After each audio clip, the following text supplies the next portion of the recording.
Welcome to the Thriving Outside the Box podcast. Join me, Dr. Kimberly Grocher, a licensed psychotherapist, executive coach, and yoga and mindfulness meditation teacher, as I shed light on the stories of leaders and entrepreneurs across industries who not only dare to create their own path in their careers, businesses, and lives, but have found a way to do it while thriving mentally, physically, and spiritually. I hope you walk away with the inspiration to do the same.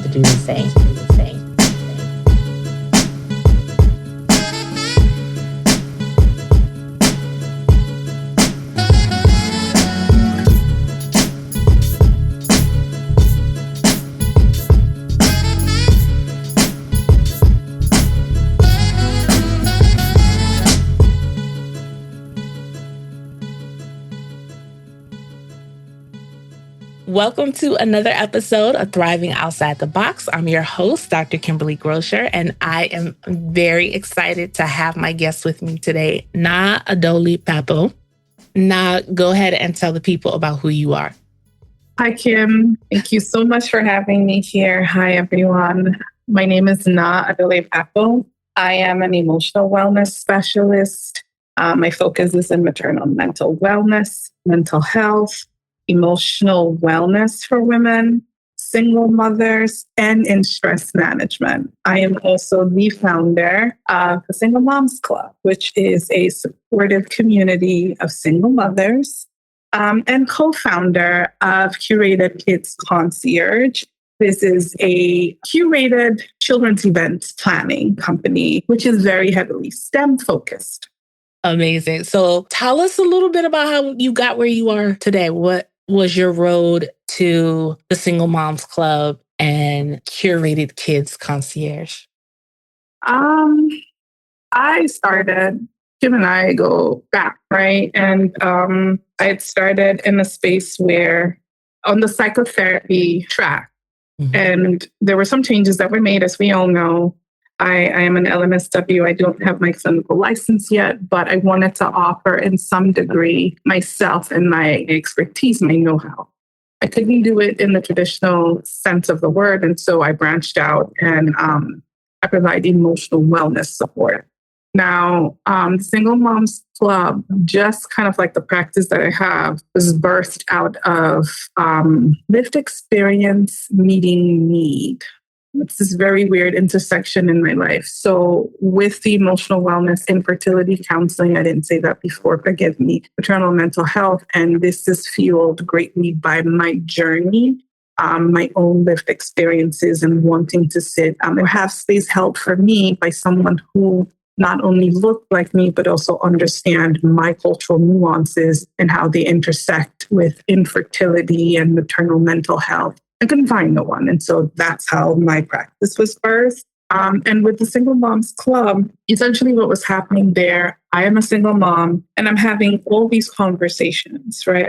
I tend to speak with a lot of women in my day-to-day, and I'm having all these conversations as I realized that I'm having the exact same conversation several different times with several different people.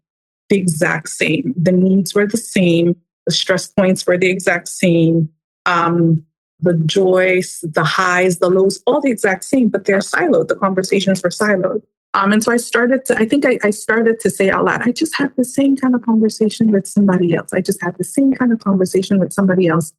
And realizing that we probably just needed a space where all these conversations could come together and we could learn one from the other. People actually started to pitch to me. I have a group of women around me who really, truly believe in my abilities because they were like, if you start a support group, I'll be there. Like I'll show up and I'll support. And from those conversations, the Single Moms Club was birthed. We're a year old this year and we are 63 members strong, 63 remarkable women, single moms. We cover space from, I think the furthest north is Massachusetts down to, I can never remember, North Carolina and Georgia, which is further south. Georgia. Okay, so as far south as Georgia, that lets you know, I have no American history, but no American geography. But as far south as Georgia, and essentially what we do is we sit in community one with the other. But also my training is very heavily, it's a touch point in this space. So it's not just a group of single moms coming together, just venting and just open space. It has to be very constructive if I'm a part of it. So there's a lot that gets poured into the space. I tell everybody that this is my heart's child. It takes up a lot of hours for me to plan these things that we do. We go on outings. It's a lot of virtual events or WhatsApp based. I run the speaker series. I scan the chat group and I scan the chat to see what are the trigger points, right? What are people talking about? Where could we all benefit from extra attention or information or an expert voice? And then I do the scouring to see if I can find someone who can actually come and do a presentation or a talk or a webinar with the women, just so that we are a little bit wiser. And we grow our knowledge base, even if just a little bit. We've had people come speak to us about how to get our babies into independent schools. People come speak to us about gentle parenting. And actually, she said, don't say gentle parenting. She said, say positive parenting. So positive parenting in this day and age, and wellness, just emotional wellness. I've invited other colleagues that I know, and just how to grow our money and generational wealth, how to plan for our kids, estate planning as single parents. And so that's the speaker series. I do a lot of writing through my love notes also. So I'm constantly doing wellness checks. And my love notes are exactly that, love notes to the soft and strong. I pick a topic and I've covered everything from anything you can think of, we've covered, the highs of single motherhood, the lows of single motherhood.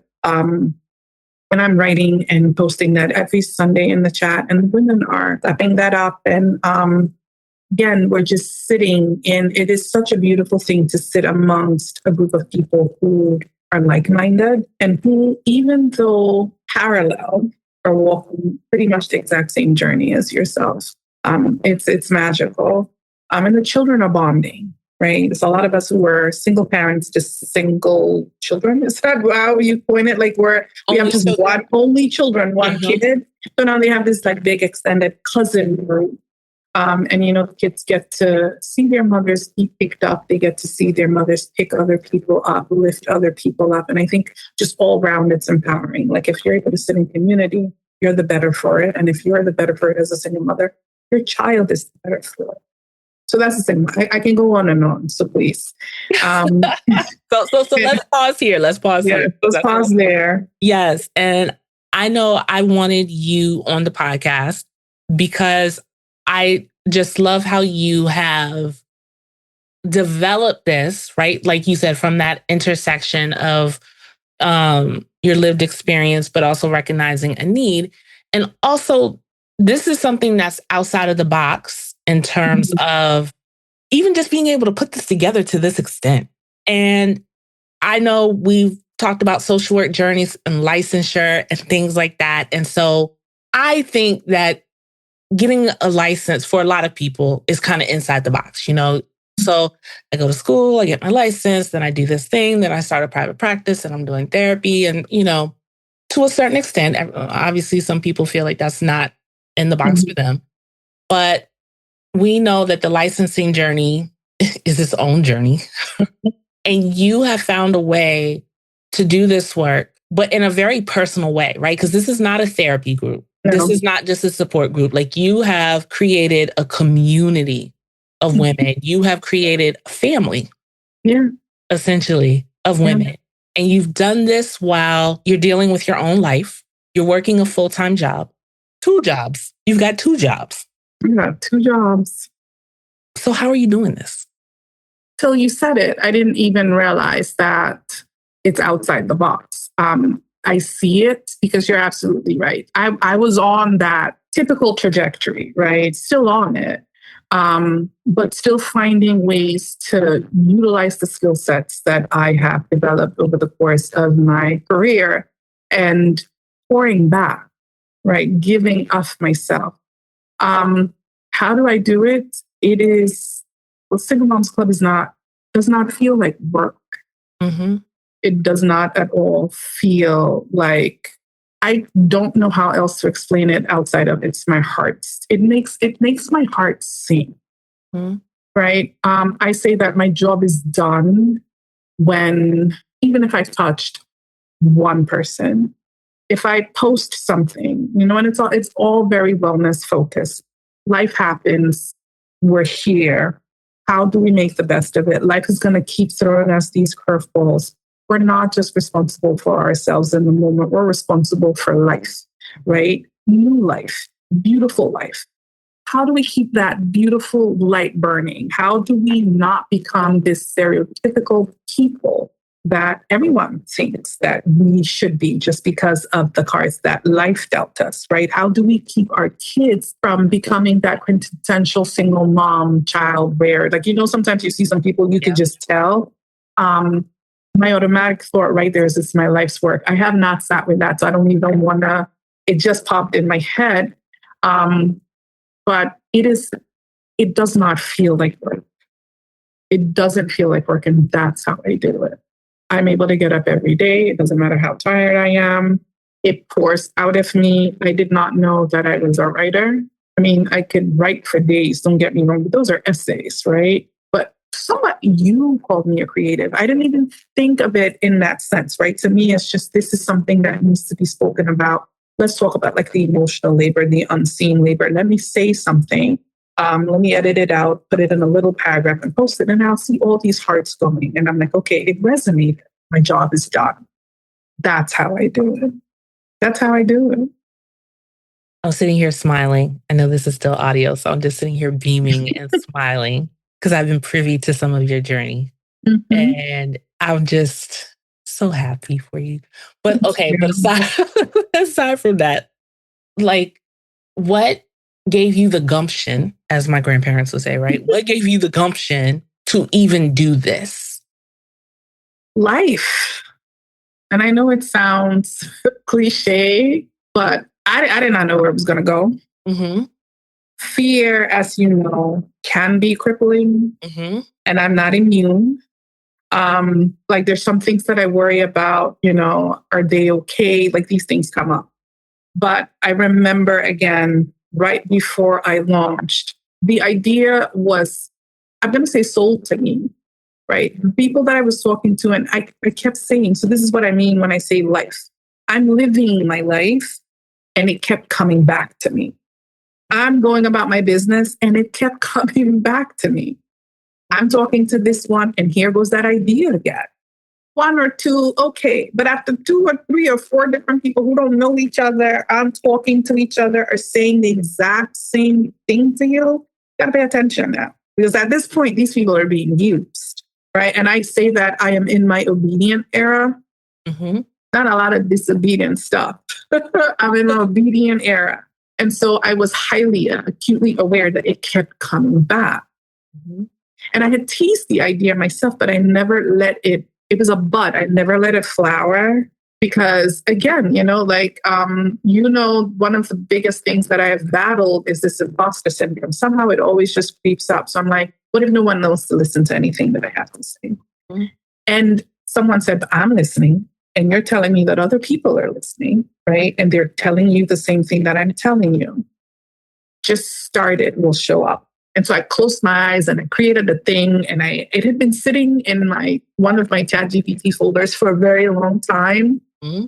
And I just hit click and it was published, and I'm like, they're done. I had the flyers and everything already made. I just never shared it with anyone. And it kept coming back. There's one person who was really instrumental, Clarita, a really dear friend of mine. And for her, anything and everything is possible, right? So she's like, why don't you say, I'm waiting for this group? And she's accountability partner from hell, really. I said with love, when is this thing going to launch? When is this thing going to launch? And I launched it, and it was celebrated. We have grown not because I have the strongest Instagram presence or because I'm on TikTok or because of anything of the sort. It's word of mouth, right? So a woman comes into space. Is that again? Which part? That again. The word of mouth. It's word of mouth. It's word of mouth. A woman comes into space. And for me, that's validating, right? She sees the value enough to invite the next person. She sees the value enough that she's sitting in a room and she goes, oh, by the way, right? I think you should, or I'm a part of, I think you would benefit. I have the women in there saying, hey, I got this friend. How do I invite her? That's how we've gone from 2 or 3 to 63. And somewhere last year, actually had the opportunity to be bigger, to be national. I was approached by 2 other groups that wanted to do this merger. It didn't work out quite the way we thought we would, but again, that for me was validation, right? Because they were coming to me because of the wellness piece. Because no one's doing, the groups like mine exist all over the nation. The difference here is the wellness piece. It's the pouring back into the women. It's the underscoring of if we are mentally well, or in the very least sound, our kids will be okay. That part. One thing that I'm hearing you say quite a bit is the people around you, the community around you. So yes, there's the Single Moms Club, but even before that, there were people around you who were encouraging you, who were pushing you, who were speaking into you. I have come to learn the explosive power of community. I didn't learn it in the hard way, thank God for that. But if there is one thing that I know, it's not one thing, because I believe in my daughter. I now believe in myself. I believe in God. So, and that big bracket, community sits right in there. I would not be anywhere near the woman that I am today if not for community. And I have been very intentional over the last 2 years building community. I'm a single mom. That's not a secret. The way I came to this journey was rather abrupt. And I had to pack up and move, right? I had to leave Jersey and come into New York. I mean, I lived in New York before, but I'd been gone for 7 years, and I was coming 6 years, and I was coming back. And I was coming back with a child. That's what's different. And noticed very quickly, if I didn't get my stuff together, we would struggle. I can sit here today and do this at 5 o'clock in the afternoon because another mother has my child. Another single mom has my kid. And I know that my child will be fed. She's splashing around in the pool somewhere. And by the time I'm done with my day to pick her up, she's full. And I'm not talking about food full. She'll be that too, right? But the battery in her heart will be full. She's recharging. She's getting poured into. She's with friends. She's laughing. She's happy. She's being a 6-year-old kid. And that's possible because of community. So if I don't believe in anything else, I believe in community. And I think that's why it's so easy for me to give.